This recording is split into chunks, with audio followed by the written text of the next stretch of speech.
Vítame vás. Hello, welcome. My name is Renata Moise. I'm a Reiki Master Healer and Teacher here at Healing Waters Wellness Center in Las Vegas. I was originally born in Slovakia, in Bratislava. Bratislava is right now a capital of Slovakia. It used to be Czechoslovakia. It's an Eastern European bloc. In my childhood, I grew up in a little dysfunctional family. My dad, he was abusive alcoholic, so my childhood was a little bit rough, but I always try to look at the life that the cup is half full than half empty. So how I discovered the spirituality was actually through the process of my dad and like trying to protect my mom and my brothers, even though I was little, but I always had this little gift of saving people and saving animals and trying to help my mom the best I could. So I was born Catholic originally. However, my parents didn't really lead me through that, religious ways. We didn't really go to church. I was just born Catholic. So how I was able to talk my mom into divorcing my dad, and first it was by begging and then pushing and whatever approach I could take. My mom at the end really got strong enough. I did promise her as a teenager that I would help her financially as much as I could.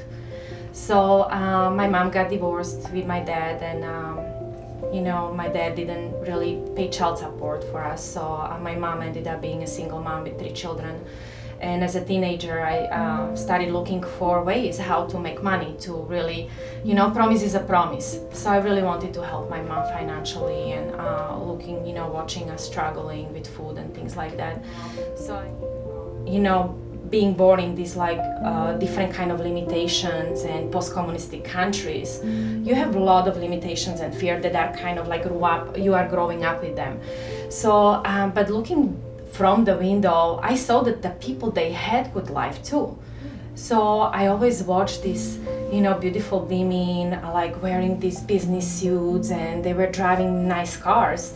And I used to tell my mom, Mom, you look like they have it, like there has to be a way. So I created my little world. My library was my second home.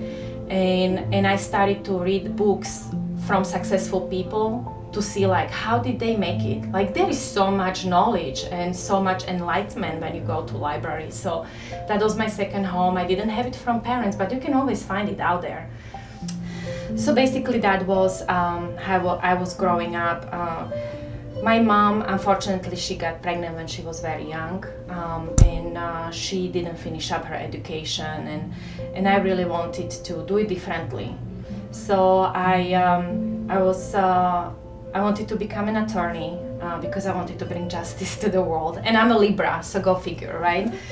So I went to school and I was a good student. I just wanted to have education because I connected education with, being able to have a better job and providing better financial stability for my mom and for our family and for myself as well. So when I was studying economy and business. And then when I finished, I was very young. I didn't know what I'm gonna do with my life. So I entered, that was my first year at the City University.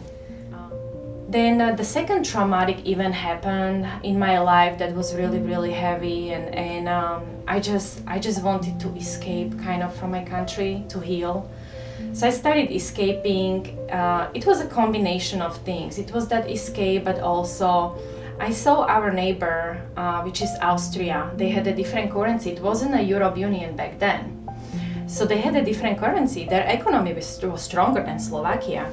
So I started escaping to Vienna, trying to find a job because the currency was better, economy was better. So I'm like, you know what, I don't want to make these Slovakian crowns in Slovakia. I want to go over there. I want to make the shillings. So just to kind of give you an idea, so 1 shilling was 3 crowns back in my country. And I got a lot of no's, and I keep coming back till one guy, he actually hired me to be a waitress for the weekends, because during the week I was studying, and on the weekend I would sit on the bus, I would go to Vienna, and I would be earning the shillings. So, Lord behold, when I was at the City University, they had this exchange program for students. So I went for an interview. Back then I didn't speak, write, or read English. But I went anyway. I'm like, what do I have to lose, right? Like, hey, I can always come back to where I am already, right? So I went for the interview, and it went well. And when they gave me the results, that I was the chosen student to come to America, I was like, oh my God, like, I'm not even gonna question why. Like, I'm just so happy that it happened, you know? So the door opened up to me, and I came to America as an exchange program for students in 2000.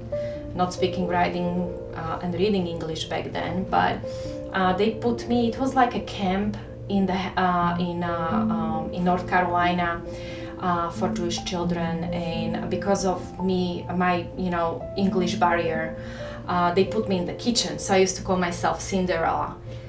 But I was so happy being in America, you know. Just to give you a heads up, I was like, okay, I'm just thinking about these like shillings in Austria and Vienna. Back to over 20 years ago, when I first came to America, dollar was really strong currency. Like $1 was 50 crowns. That's a lot.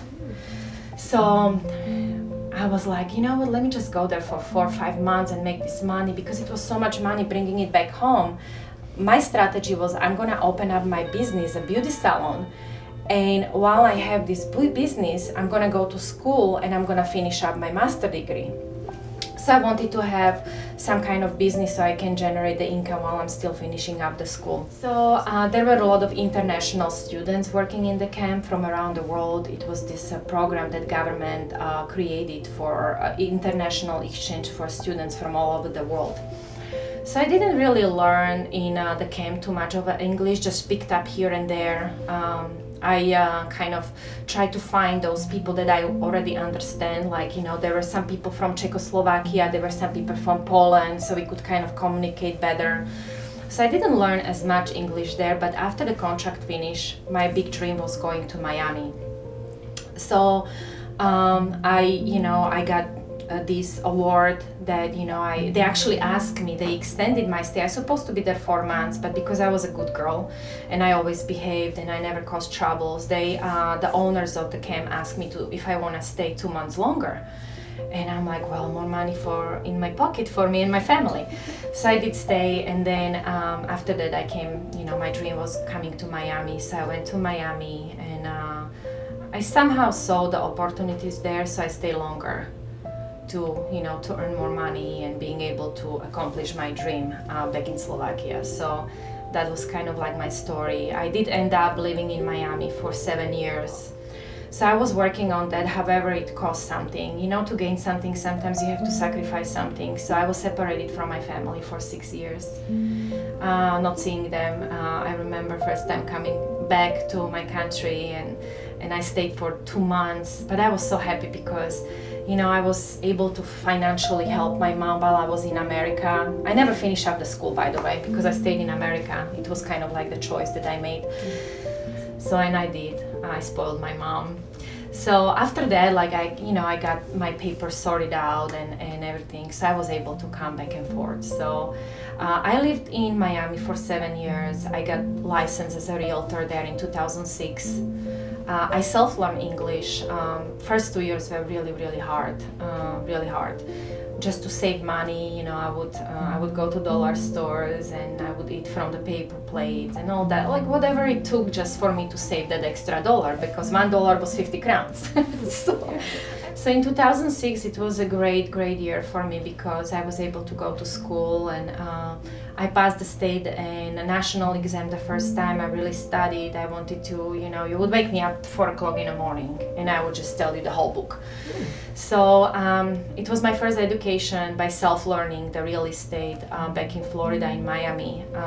I basically asked my brother to burn the CD for me so I can translate those words. And I till today, I have my real estate book still with me because it's a souvenir. I translated the whole book because I needed to understand what I'm learning.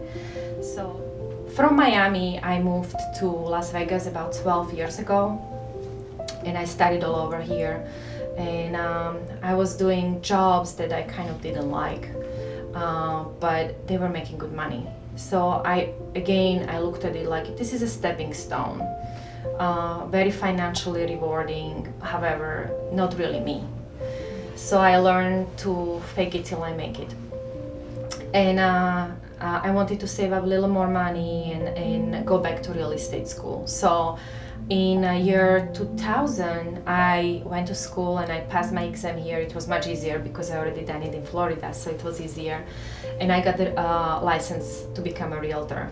So I've been actually, besides Reiki, I have other careers. So I've been licensed realtor and working in the residential and luxury real estate industry for since 2000, basically. When I came to Las Vegas, because I always suppress those traumatic events that happened to me, and I didn't want to look back, but they kind of like added up, and you know, not being able to have mom to kind of communicate what is right, what is wrong, I kind of got lost, and I kind of lost myself and was stuck in a moment.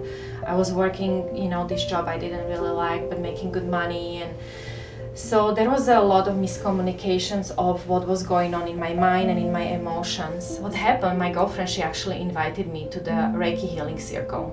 That was my first. A lot of different things that were happening actually in the same time. I started reading positive books again. I remember I was I worried a lot, because I needed to make enough money for my lifestyle, but also enough money to send to my mom too, you know, to my family. So I was a constant warrior, and it affected my sleep. So I started doing different combination of different things together. When I quit my life, and I made a savings, and I just quit my job, and I quit, you know, worrying. And how I quit it was, I ran across this book, and I still remember the name was Stop Worrying and Start Living by Dale Carnegie, I don't know how you pronounce it, but Wayne Dyer was the person that I started listening to his CDs and implementing, understanding, because he's also talking about emotions and your mental state, how it's all connected. So I started understanding myself. I started learning about myself, and then this Reiki circle opened up to me, and I went to the Reiki circle, and I didn't know what it was. Even when they said what it was, I had no idea. But I said, you know what? At the end, after the Reiki healing, my mind just quieted down, and in my heart, I used to have these anxieties and everything. I felt so calm. I felt so at peace, and I felt like everything is gonna be okay. And that to me was enough, you know. And I said, I don't know what it is, but I'll keep coming back because it's good, you know. It was good for me. So it started that, you know, I used to go to Victoria Stitzer, who is actually my mentor, and she became I call her my Reiki mama. And I chose her, and I went from Reiki 1 all the way to Reiki Master with Victoria. So in the beginning, I used to go there for many months, even a year. Like I felt like, I know that I can sign up to be a practitioner, but I was still in that little ego state, right? So I said, but I'm gonna choose when I'm ready, you know? So it took me quite a time. And then I got to the point where I didn't wanna wait 1 week to have this, you know? So I said, my mom was getting sicker and sicker, and then I learned through the Reiki circles that in the second degree, you would start learning these symbols that you would be able to send a distant healing. And me being a nurturer, always taking care like of my mom and trying to be there for her, I asked God, I said, I want to know some kind of healing modality. I need to be here for financial, you know, to be a provider for myself and for my family. But I want to learn something so I can help my mom from far away.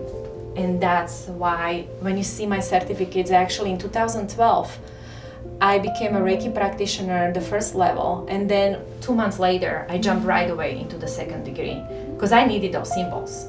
So I was like, okay, this is not only for me.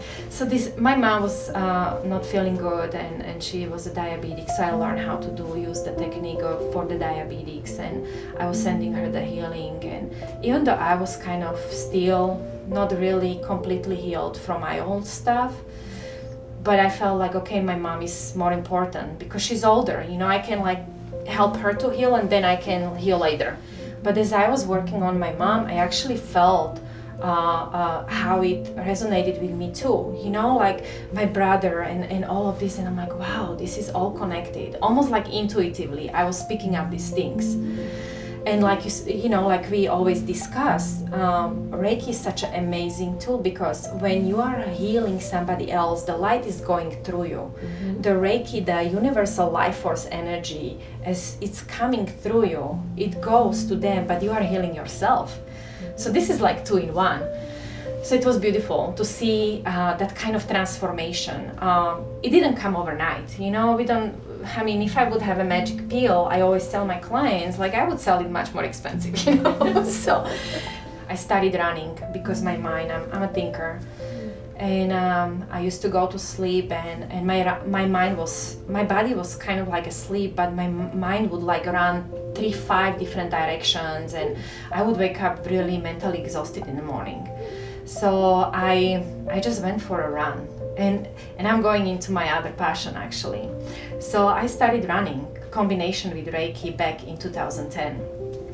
And then I started running, and I remember after 20 minutes I almost like felt like my lungs are gonna just like pop out of my chest, But it quieted my mind, and it started giving me these endorphins, the hormone of happiness, just kind of the natural thing that was given to us by God, right? So it worked because I was able to sleep. I made my mind and body so tired that I just went to sleep, and I didn't question it. So I did a combination of different things when I studied Reiki, and I did it again and I did it again. And then I ended up running like 15 miles a day. And every day? 3-4 times a week. So I passed the finish line, and I met my girlfriend's boyfriend at the finish line, and he said, so how did you do? I said, I don't know, I just finished like 3:37. He's like, how old are you? And I'm like, I'm this and this old. And he's like, you qualify for Boston. I'm like, what is Boston? I had no idea.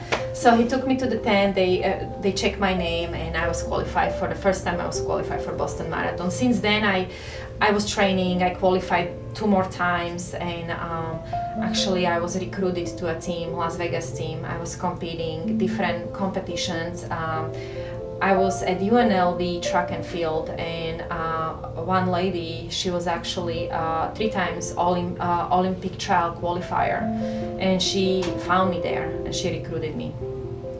So I joined the team, and she turned me into the competitor runner when I started winning medals and trophies and stuff like that, running for different charity.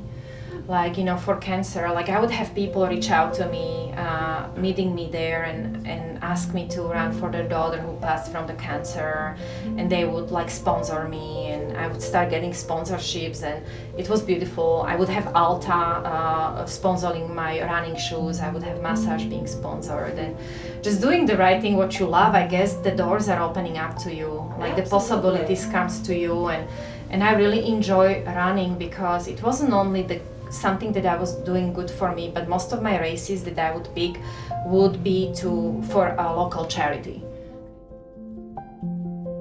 Yeah, I would get really nervous before the race. That's just like kind of how I am, so I would actually use Reiki before. I use Reiki in everything, even in real estate. I would get a listing, and I would go and I would clear out the house for open houses, and I would kind of ask people who would come into my open house, and they would be like, I don't know, this is not really what we are looking for, but there is something here, like the energy, or I would get this amazing feedback. So I would play with Reiki all the time. With real estate, I would do clearing for my buyers when they were open to it. It was kind of like my gift to them after we closed the transaction. They would ask me to come to their house and clear out the energies, you know. I mean, you never know who lived in that house. Maybe they were arguing and like that kind of energy stayed in the house. So I would come and I would, you know, smudge and I would clear the energies and I would bless it with Reiki. So excellent. I really enjoyed it. I had this $1 million listing where it was a very challenging transaction. And my client asked me, when I got it as a listing, my client asked me to rent it out. And it's really hard to sell a house that is, you know, occupied by a tenant for showings. So I would do Reiki on it, distant healing, every day. And I said, I worked on this house so long, God, I deserve to find a buyer and double-end it. And I Reiki'd that house. Even Vanessa, she's a Reiki master. I asked her to come to the house and to do the distant healing with me, and I manifested the buyer and I double-ended it, and it was amazing. And when people ask, I'm like, whatever you want to believe, but Reiki helped to clear out that energy, you know, and I was able to manifest, even though it took me a little longer time, but I was able to manifest what I really want. So I do Reiki, I use Reiki not only for healings, but also for manifestation. So this is our, you know, each chakra represents some kind of color. So I have this chakra, a little diagram. And a lot of my clients, they ask me after the healing session what they can do. So I always help them and I provide them with the specific affirmations that I created for each chakra. And also they would ask me which kind of crystal would, you know, help them to heal that blockages in those chakras. So I actually, it was our idea with my partner to develop this and start this new business with the jewelry. We call it healing stones and crystals jewelry. So we are making some of, you know, a little more creative. All of them are handmade and custom made. So people, even sometimes our clients, they ask us to use a certain crystal and we just make it from the zero, and we custom make it for them. This elegant one, that's actually the combination of amethyst, which is for crown chakra. Then you have a citrine here, which is amazing healing stone for your solar plexus, but it's also a great healing stone for manifestation of abundance for money. And then you have rose quartz, which is really nice crystal for to heal your heart chakra. And then you have this green one, which I believe is fluoride, and that is also green color, represents the heart chakra as well. So this is a really nice, powerful necklace. And I have my client here, Reiki client, who will be receiving, Victoria, who will be receiving a Reiki treatment, healing treatment with me. Normally our treatment takes around 60 to 90 minutes, so I can address the patient front side and then I can turn them around and I can also work on their back side. So today I'm just gonna do a little sample of how the Reiki session looks like, how the healing session looks like. So I already had a discussion and I built a little report with Victoria, asking her what brought her today to Healing Waters and what kind of things she would like me to address. However, I also intuitively am gonna be guided in the places that need healing and to remove any blockages, do the clearance of her chakras, and follow with the Reiki healing session. So before we start, I would like to apply this essential oil on the wrist of Victoria for grounding purposes. So I would like you to massage it together and then close your eyes and inhale with your nose and exhale with the side. Anything that doesn't serve your highest good, release, let it go. Grounding yourself. And do it 2 more times. Inhale and exhale with the side. Slow down your mind. Relax your body, and 1 more time. And exhale with the side. Before I lay you down, I would like you to intuitively pick one of these master symbols for enhanced healing, I would place it under the table for you, okay? Beautiful. So Victoria chose the cross. Okay. Okay, so please lay down facing up.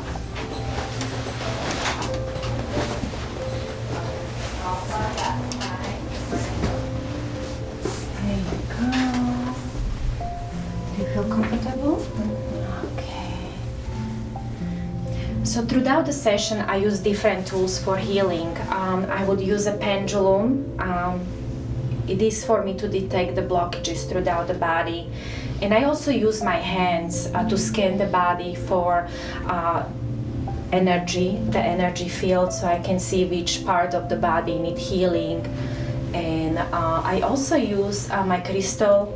This is a clear quartz crystal healing wand, which I use to extract any blockages if I find any blockages throughout the body. And so you will see me starting with the Reiki spiritual protection, which helps me and my client to protect my aura, so that way we don't pick up each other's stuff. So I would do the spiritual protection for myself and also for the client. At the end of the session, I kind of mix it up, and I do also sound healing and frequency healing with using tuning forks. So I have different tuning forks you're gonna see me using throughout the session, mostly after I finish the session. At the end of the session, I also, as a part of the healing, sound healing, I would use the crystal singing bowl. So I'm gonna prepare myself for the session with the Reiki spiritual protection.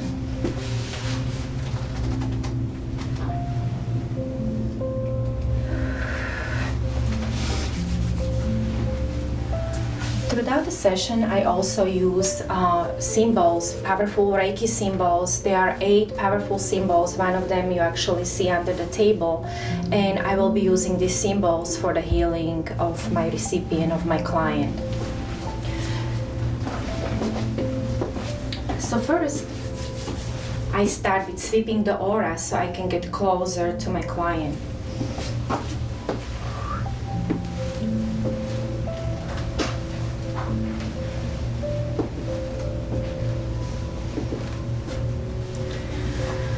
Then,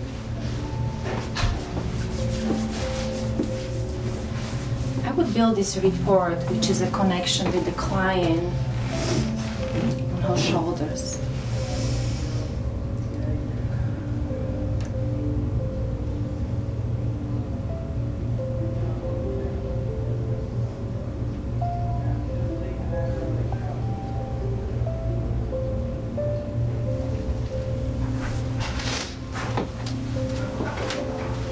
The connection is made. I would use the pendulum to help me to detect where the clearing and energy blockages need to be addressed. I would start in the bottom of their feet. They are very important chakras on the feet, on the soles of the feet. So before I start pushing and clearing the energies, I want the feet, the solar, the bottom of the feet to be open, so that way she can release all the energies that don't serve her highest good anymore. Any blockages.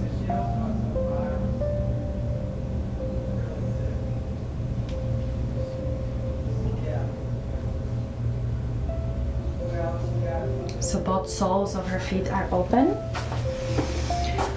And I would move and I would check her chakras from the crown chakra all the way down to her root chakra.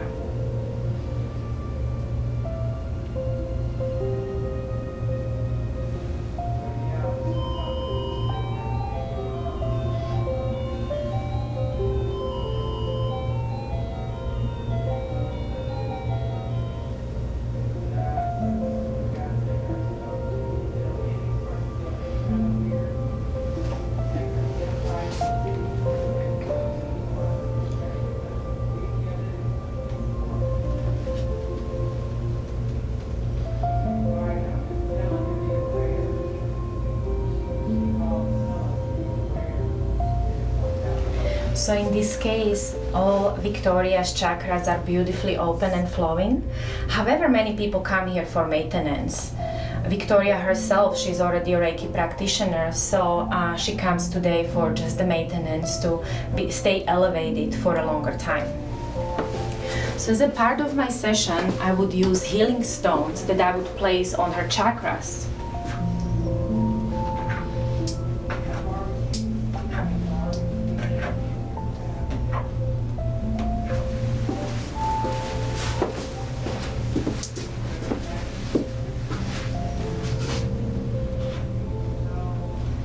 That's a root chakra, sacral, solar plexus,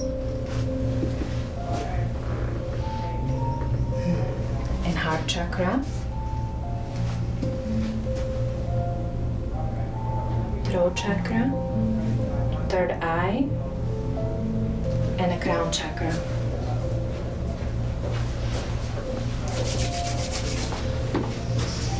Now I would start my treatment from the crown chakra, since Victoria is healthy and she doesn't have any issues with any diabetic or borderline diabetic. I can start from the top to the bottom. If my client is diabetic, the technique that we use is actually reversed, so you are starting from the bottom up.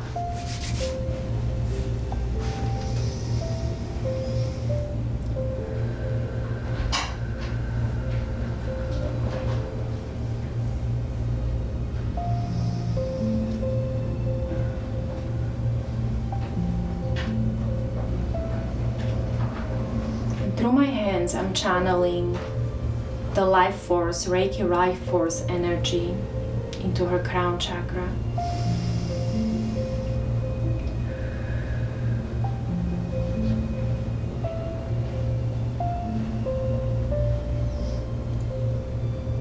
I will use the Reiki mental emotional tune-up for Victoria.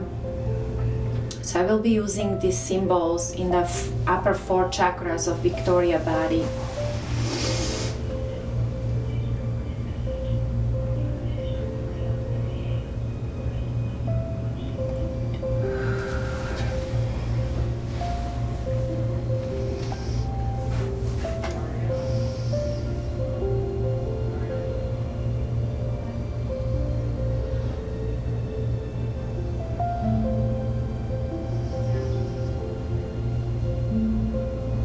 Now I'm working on Victoria's third eye chakra, channeling the Reiki energy. And once again, I'm going to be using the mental emotional symbols to empower the third eye chakra for Victoria.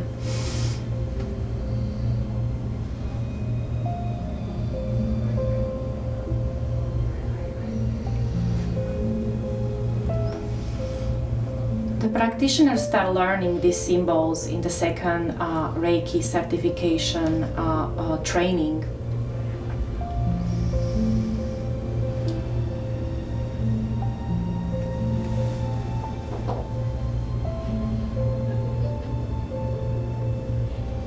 I will sandwich her jaw.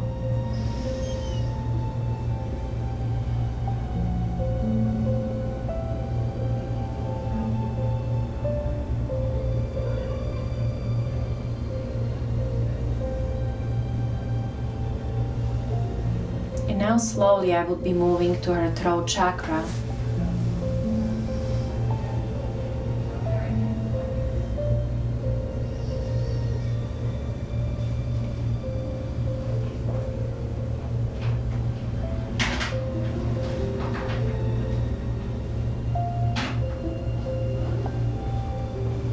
And once again I would use mental emotional symbols to empower Victoria's throat chakra.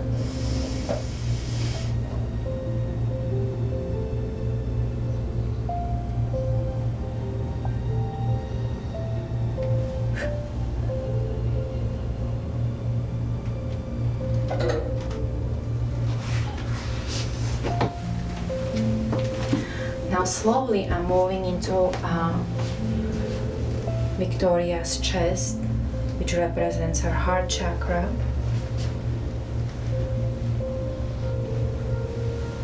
I would place her hand on her chest.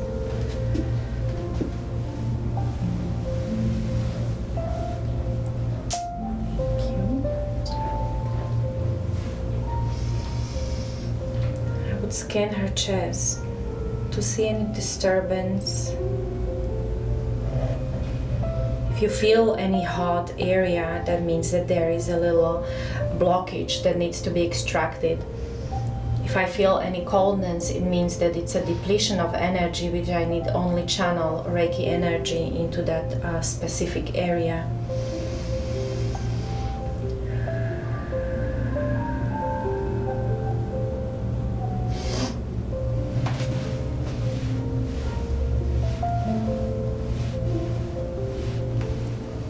So I'm removing a little blockage from her heart chakra.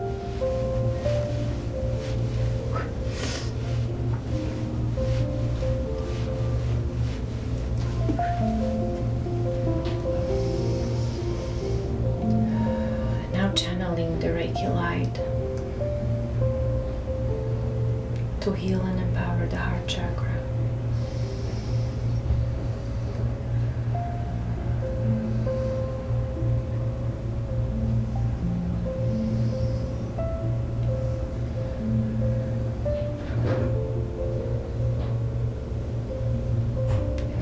Finish up with mental emotional symbols.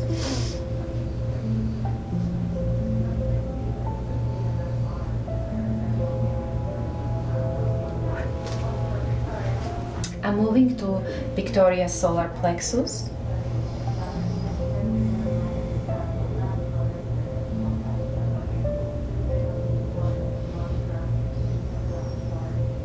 Channeling the Reiki energy to the solar plexus through my hands.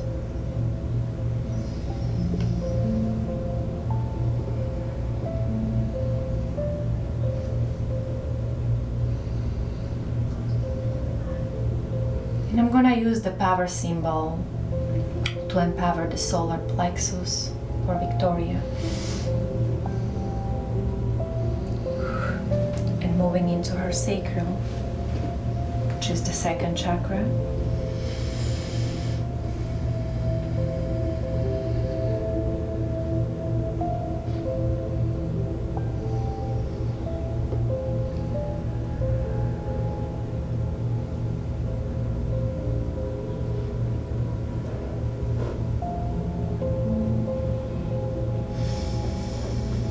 And once again, I would use a power symbol to empower the sacral chakra.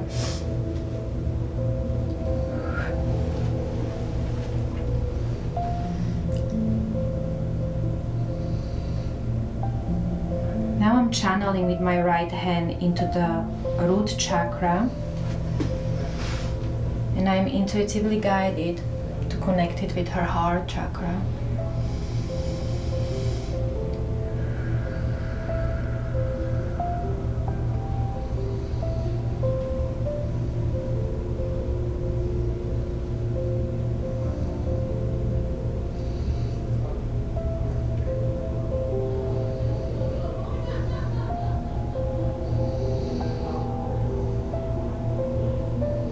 Once again, I would use the power symbol to empower her root chakra.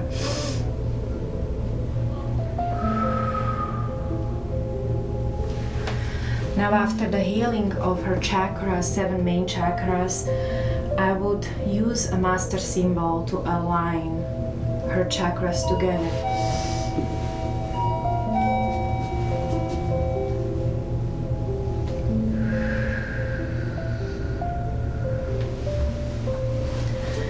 In a regular session, I would also do the half run or full run on her both sides of her arms and also of her legs. And then I would switch sides. At the end of the session, I'm gonna be closing Victoria's aura with waxing from the bottom up, closing it.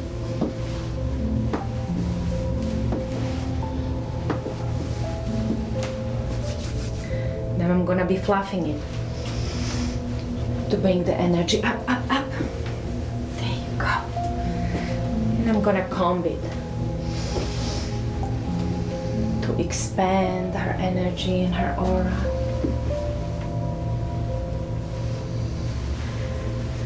Before I completely close her aura, I'm gonna be using tuning forks for a sound healing. So now, at the end of session, I would use tuning forks for a sound and frequency healing.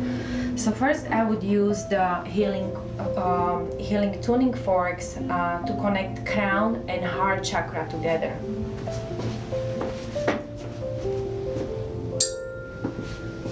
I would let the client to listen the vibration. Then I would place the heart tuning fork on her heart and the crown tuning fork on her crown chakra. 20 seconds.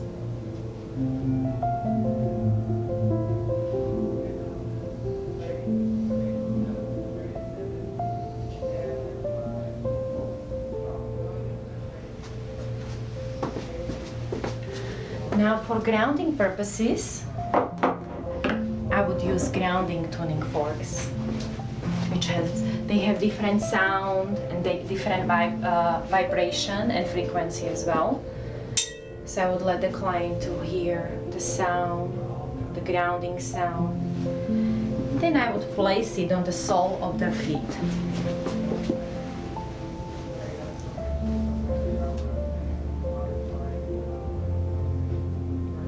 For 20 seconds.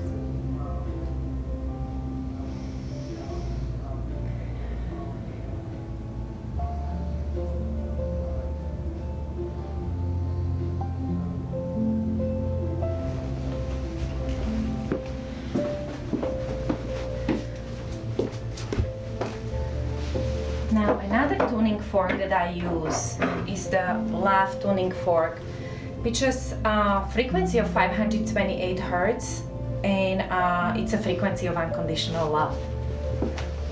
So I would polish her aura with the love tuning fork.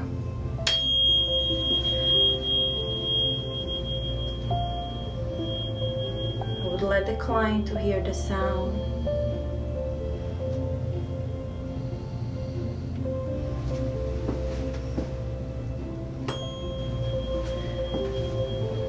Now I would polish the aura, drawing 8 like infinity over their aura, bringing and raising their vibration even higher.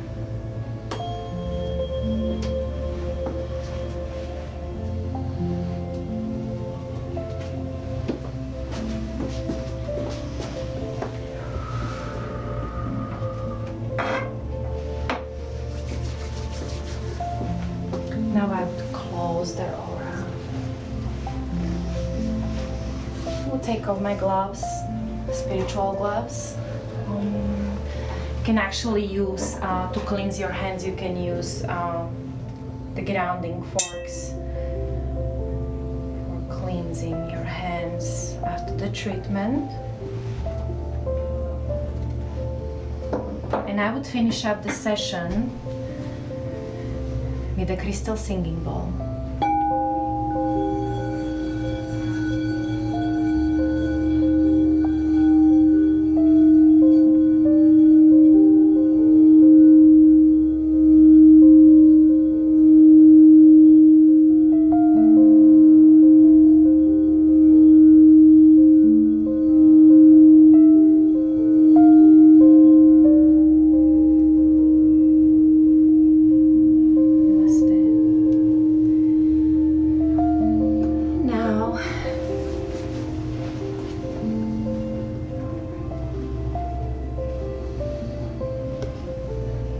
Start slowly coming back into your body and your awareness. So slowly start wiggling your fingers and your toes, slowly coming back. Stretching your shoulders, Maybe moving your head from side to side if that feels good. When you're ready, open your eyes and welcome back.